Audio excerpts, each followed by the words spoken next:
Yo, what's up mga kol? May buntag sa tanan, Lancer EX sa itong tiradar mga kol. Down ang transmission mga kol, kay buto ng secondary clutch. Lamang ko sa sulod sa transmission ang secondary clutch ni mga kol. Mga kailangan pa nato i-down mga kol. Update sa itong unit mga kol, ginasugdan na mga kol. Tanggal tag ligid, tanggal tag velocity ani mga kol. Mga bolt sa shock, tay rad in. Gisugdan na sila lalong tanggal mga kol, mga plastic. Ano yung unit? Sugdan na sa itong jeep mechanic para makina mga kol, gwapo kay color mga kol, chameleon. Tanggal tayo cleaner mga kol, battery, ECU, tanggal na ito tanan para sugod na siya tanggal mga kol.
Tara mga kol, ready to down na mga kol. Ginatanggal ng bolt sa lalo mga kol.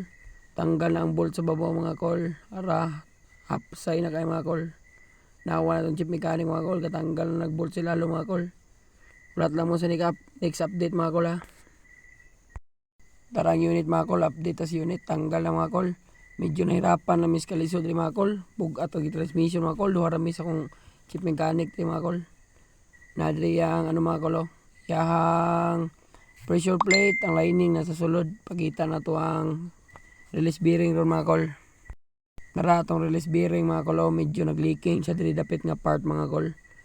Daot na dyan yan secondary clutch. Sabay mo gud yung release bearing sa secondary clutch mga kol. Ara mga kol, leaking na. Update sa atong unit mga kol. Nataod na namang transmission. Taod na lang isa mong ipang tanggal kayo na mga kol.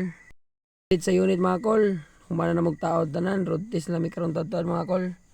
Abante kol, para makarodtis na ta kol. Nahulat pa na ito mga kol, kinay nagbacking mga kol. Okay na itong unit kol, road test na mo, okay na yung dagan, mudagan na siya mga kol. Di pa na itong niagi nga daot yung release bearing secondary clutch kay di dyan makambya ang unit. Nya diri na tataman mga kol, salamat o God bless sa tanan.